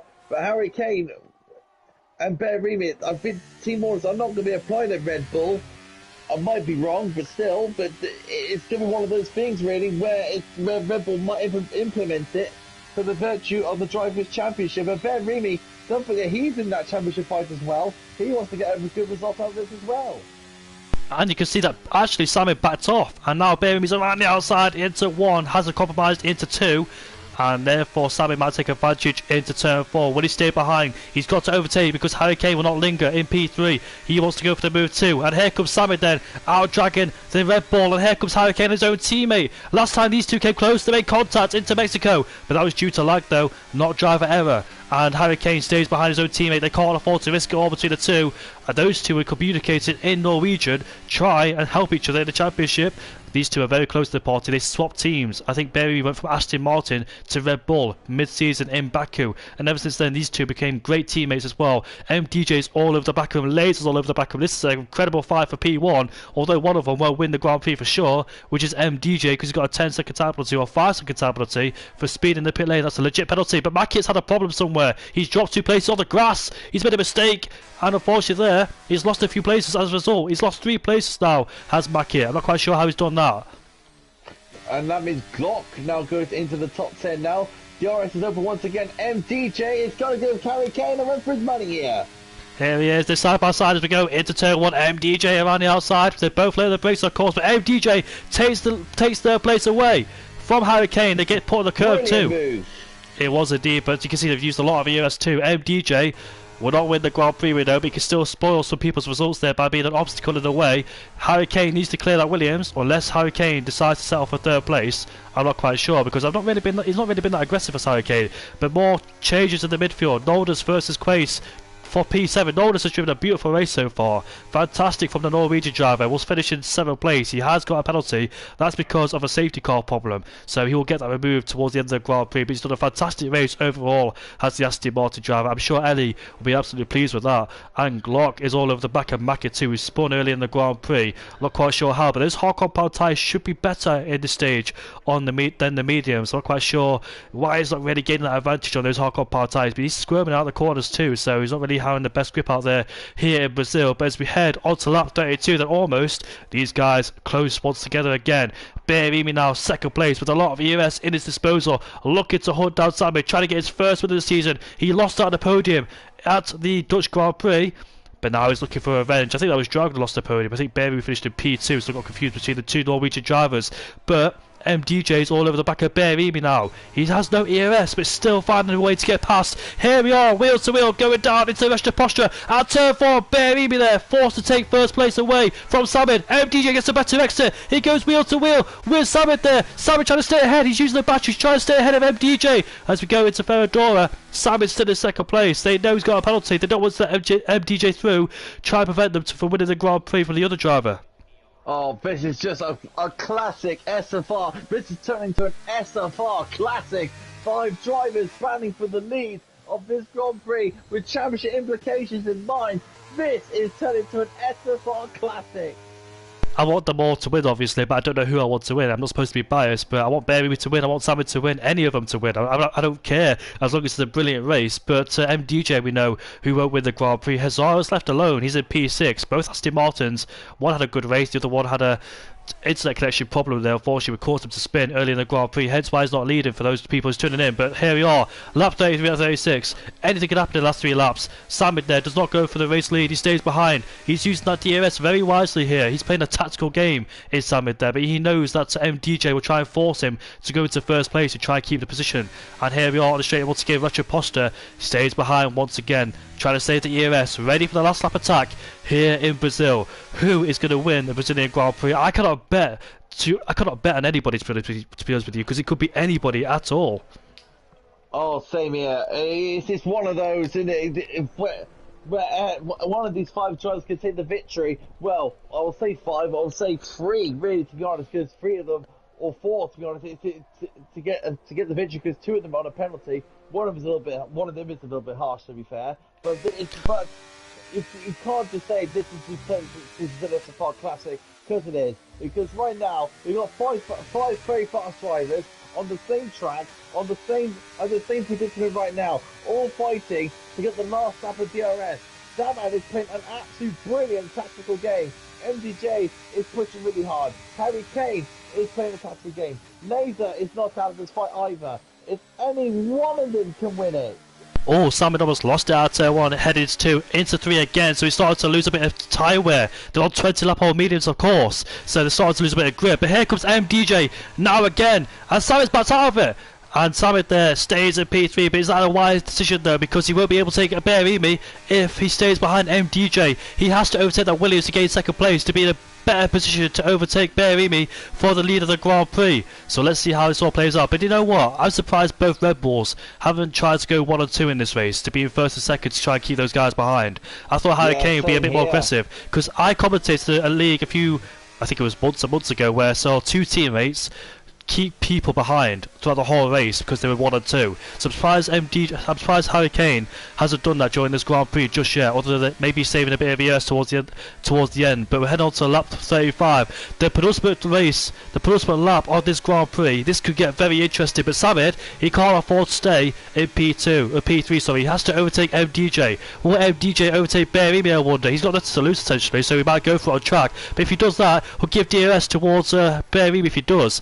I think Simon has to think about this now. He needs to overtake that Williams, but he started struggling on those 21 lap hold medium compound tyres. They pitted earlier than they anticipated because the safety car came out, but actually Simon is under pressure from Harry Kane behind. Will Harry Kane try and force a move on the inside? No, he won't. But I think the worst thing that Simon did was give the position to MDJ.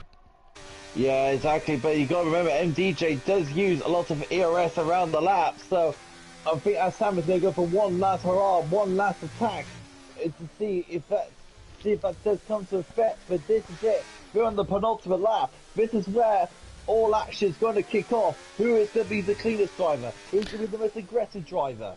This is all down to see who can get the perseverance the most. But don't forget, the tyres will be screaming in pain on tyre life. Who's got the best out tyre wear at the end of this race? 1 lap to go. Let's do it.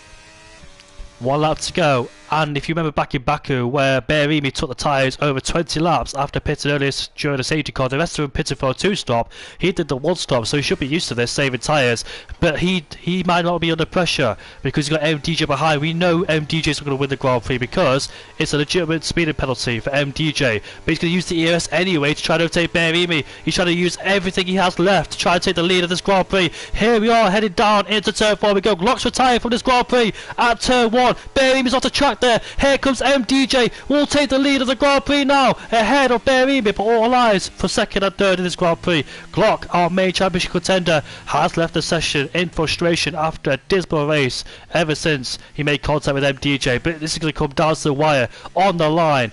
Berimi's in the best position now, I think, because he has the DRS on the back of MDJ. What if those penalties are legit? Is that why he's fighting so hard? Because if that penalty, sometimes penalties might not be legit in the pit lane for speeding. I had it once where I got a penalty even though it was under the limit, so he might appeal that. We'll never know. We'll know later on when the race is over.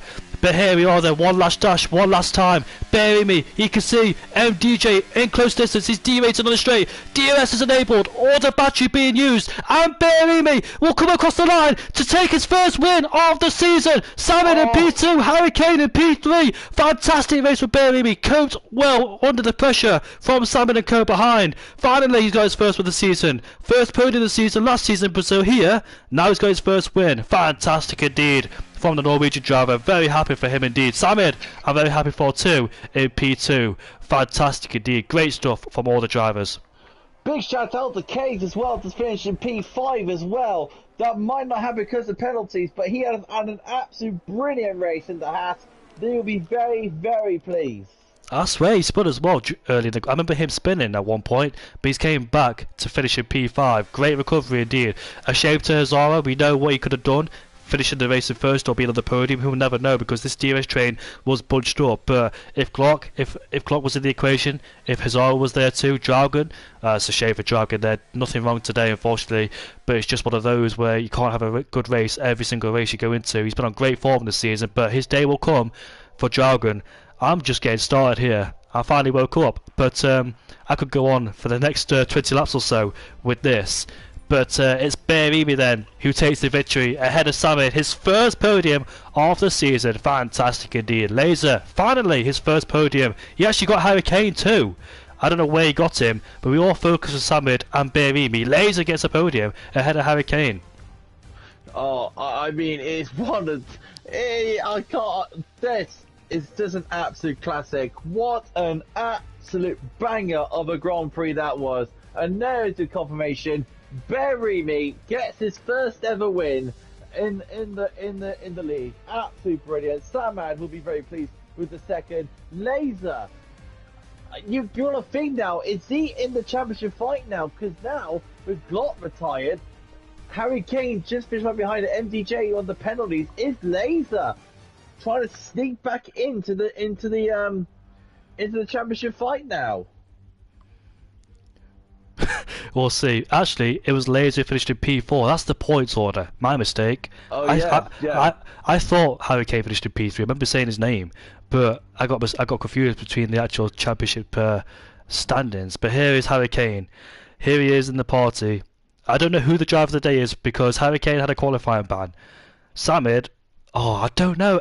Top 3 in this party deserve driver of the day, but I don't know which one of them it goes to because they all did a fantastic job. Every single one of them. Oh, I think, yeah, every single one of them. What an absolute race. Brilliant. I mean, you couldn't ask for anything better of a Grand Prix. That is a classic. One of the best races of the season by a long, long way. Absolutely brilliant. And we'll start from P3 upwards then. So, Harry Kane, you must be happy with that result because you came through the field from starting last. And in the sprint, you made as many places as you could to get P8 in the end. But how are you feeling about this race, mate? Yeah, I didn't think I would get on the podium. At least when I saw that Hazara was going to drive. But yeah, I'm very happy. And yeah, I had some fantastic overtakes. And yeah, very happy. It's a double Red Bull podium for the first time this season. You and your teammate did a fantastic job as well. So I bet you were trying to work together to try and keep MDJ at bay and also Samid at bay too, because you got a 1 and 3 in the end. So was that all down to tactics between you two guys? Because you're the championship contender, but at the same time, Baby was trying to go for his first win of the season. So we're trying to fight it out on track rather than team orders. Yeah, the thing was, we are equal in either of us. Unlike we left for Red Bull. No, I'm kidding. Yeah, but yeah, because we take one race at a time. We don't look at the standings. We work together. But MDJ was just too fast today. He was in my back like 1/10 every lap. I just couldn't keep him behind with out using my air up. So yeah, a big congrats to him. A big disappointing with the restart and the contact with Glock, but yeah, he was very quick today. Yeah, it was indeed, and you were very quick today as well, making your way through the field. So in the sprint race, Were you just trying to gain as many places as you could because you know that'd be the best way to do it as you start to higher up in this feature race? Were you trying to take many risks in the feature race, spin race? Yeah, I was taking a lot of risk. Almost put myself in the wall. But yeah, it paid out. I had great fun driving up the field, and yeah, was a lot of pressure, but yeah, I came through. You overtook Lays as well previous laps before, and you were putting Salmon under pressure. What was the tactic for you today? What do you think you could have done differently to try and get Salmon, because he was using Bearimi for DRS the whole time, lifting off. Were you trying to get closer and closer, try and force him to overtake Bearimi, try and get him as well, try and leapfrog both of you ahead of him? Yeah, the tactic was that I was going to pressure him so that he would have to overtake, and we could work together to get past, and then drive away, or just keep each other 1-2. But that didn't happen because I fought MDJ too hard. I should have let him go earlier and just gained on what he did. So yeah, that was my mistake. And also, you finished in P3. You're ahead of your championship rivals, so I think you're first in the championship. How does that make you feel? Yeah, it's great, but I'm taking one race at a time, and I may think that one of the 5-second penalties a lot of drivers got is going to be removed because it was just a silly incident. I think Hazara lagged a bit, and yeah, he was just around, and yeah. That's what we debated during the race. I think that one of those 5-second penalties MDJ got will get removed, but if he does get removed, he's still got a 5-second penalty for speeding the pit lane. So I think your P3 is legit still. Yeah, I'm getting P3, but I think he will get P5, and that will make him get more points this weekend because of the start he had. Oh yeah, I see. So the sprint race results count too, because he did gain more points than you. So it might equal itself out. He might stay in the championship ahead of you. I'm not quite good with maths, so I'll leave it to the guys who do the championship. But ultimately, you should be happy about this because you started last place. So what was the reason for your qualifying ban in this race? Yeah, the incident in Netherlands. Me and MDJ were fighting for, I think, 9th place or something. I think the penalty I got for the incident was not a penalty. I think it was a race incident, but that's up to the stewards. But yeah, I got 1 penalty point, and that made me have 3 totally in this season, and that's a qual ban. So yeah. Oh, I see, yeah. Because I thought that incident wasn't enough to merit you a qualifying ban. Because of those penalty points, you get a qualifying ban. That makes sense.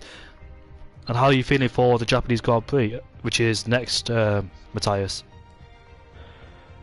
Yeah, I don't know. I don't know my pace there. I don't race there a lot. It will be exciting, but I don't think I will get a win.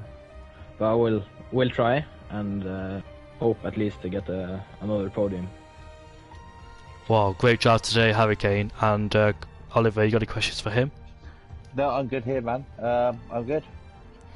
Alright then, so we move on to P2, and I wish I didn't have to speak to you at all, but here you are, Samid, on the podium, mate. How you doing? I haven't spoken to you the party since the Hungarian Grand Prix where you crashed out. But yeah, nice to see you back on the podium, mate. You did a fantastic job today, coping under pressure, because you had both Red Bulls on your tail, and essentially MDJ. But do you think MDJ is the reason that cost you, because he was in the way of you trying to catch Bearimi and prevented you from getting the DRS and trying to overtake Bearimi? Honestly, I think best for me was to let MDJ go, because he would do anything for the win, and he had a 10-second penalty as well. So all 5 depends on if he has removed or not. So I just thought let him go. If anything happens up front, I just need to worry about Hurricane behind. Then hopefully I could have won, but honestly I had no straight line speed at all, so I couldn't get past it either way. So I was just struggling behind Bearimi to get past. But so after like the first couple of tries, I'm like, okay, I'll just stick behind. I can't get past. Might as well just save the DRS for the last lap.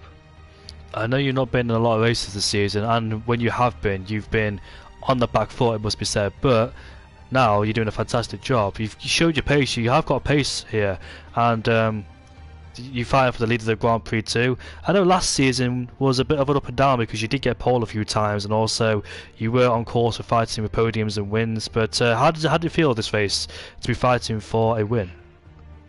After the sprint race, I wasn't very confident because I was on the medium, and after like lap 6, the mediums were already sliding about, and I'm like, okay, I need to go on the hards, keep the hards on as much as I can, but the safety car came out, so I was kind of worried about the mediums, but it felt good. So the mediums felt nice, much better than the sprint race. I did change my wings a tiny bit, but other than that, the car felt fine.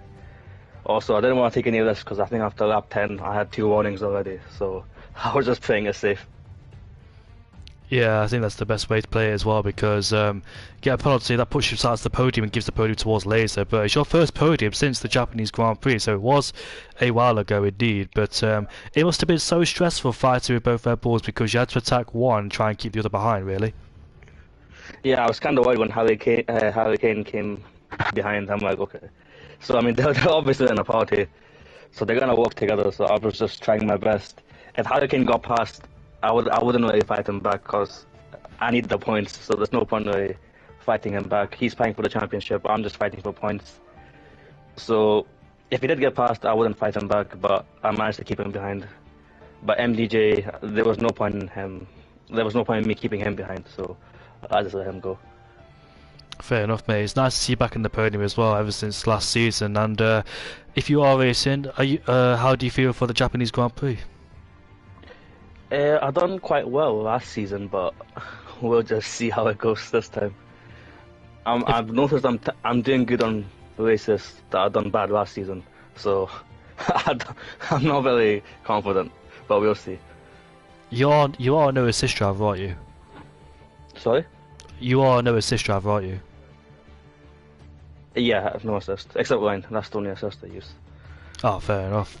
Yeah, but about to say, no assist is very impressive as well because knowing the braking points, the turning points, how much speed you carry through the corners, it's incredible how a driver knows all that. I know Hazara is one of them because he's in ETA Esports, which requires you to chart no assist. But did you say you use line only?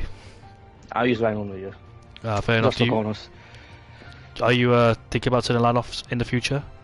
I've tried, but honestly, I don't have the time to practice no line with work and uni, so I just keep line on. But I'll see if I can practice.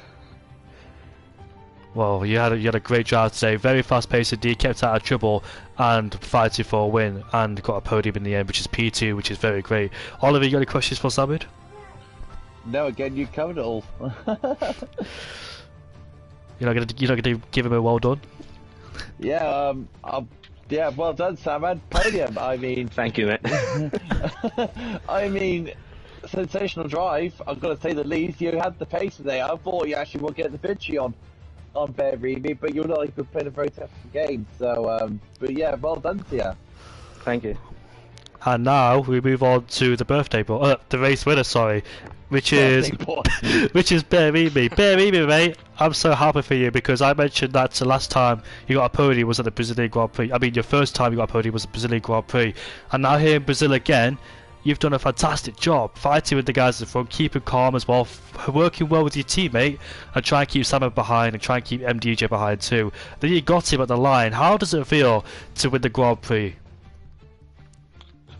It feels really good and a bit relieved, I guess. I think I remember you saying in the podium interviews that Brazil was your good track. What was your expectations today?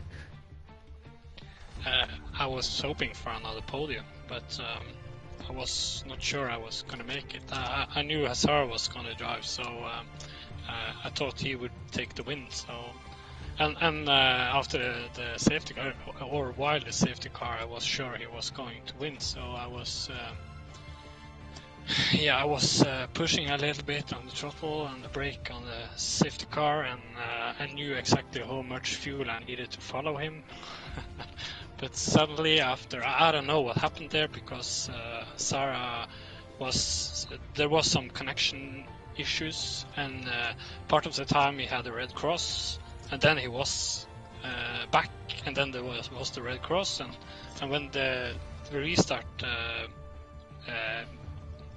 came, he was on the red cross, and his car just started to go, and me and the car behind me started to go, and suddenly he was away. So I don't know what happened there. So unfortunately for him. Yeah, it wasn't your fault. It was the internet connection issues because it started happening midway through the feature race as well. It never happened during qualifying or the sprint or the early part of the races, but something must have happened with his internet which cost him ultimately. But let's forget about that. You just won your first Grand Prix and you had to work for it too, because you had the Alpine and Samid all over the back of you as well, and MDJ and Laser putting pressure on you. So that must have been very stressful trying to keep those guys behind and knowing where to overtake as well, because Samid was trying to keep you in first place so he could get the DRS for himself for the last lap of the Grand Prix, but actually MDJ helped you because he put himself in second place, which prevented Samid to try and get you towards the Grand Prix. When MDJ overtook you, you got him back towards the end of the Grand Prix by winning, so yeah, it was a very stressful race for you. Yeah, it was it was quite hard. The 10 laps after the safety car, I was going in my in a nice, quite good pace, I guess, and Samad was he told me sort of that he was not going to try to pass me, and then I got a low fuel mode. Not the low fuel mode, but my fuel was on red delta. So somehow I was sure the 10 last laps that I need to save fuel, and then I started to do some fuel saving, and they came closer, and I wanted Samad to pass me, but he didn't want to pass me, so it was quite stressful there for a moment. But after he passed me, I got a few laps behind him, and my fuel level was back to green, and I knew that I could push the 6 last lap, hopefully for the win. And when MDJ passed him, I knew that I could win. Yeah, indeed as well. Well done, mate, on your first win of the season. You absolutely deserve that. Working very hard for it as well, trying to keep those guys at bay. But it all played out as well. It helps you for Red Bull and the constructors because you gain a lot of points as well. So you're the reason why. Well, you and Hurricane, both good drivers indeed, both strong pairing. It must be said. You're the strongest pair, I think, on this grid in Red Bull, you and Hurricane, because you've gained a lot of points as well over the past few races on Mercedes and Williams. Ever since you joined him in Baku, it turns out to be the right decision.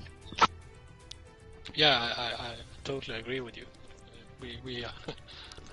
We are in a good position, but yeah, it is like I mentioned before. When we have a safety car, it's quite easy to lose some places, and that's hard to take back in when the race is so close and there are DRS trains and etc.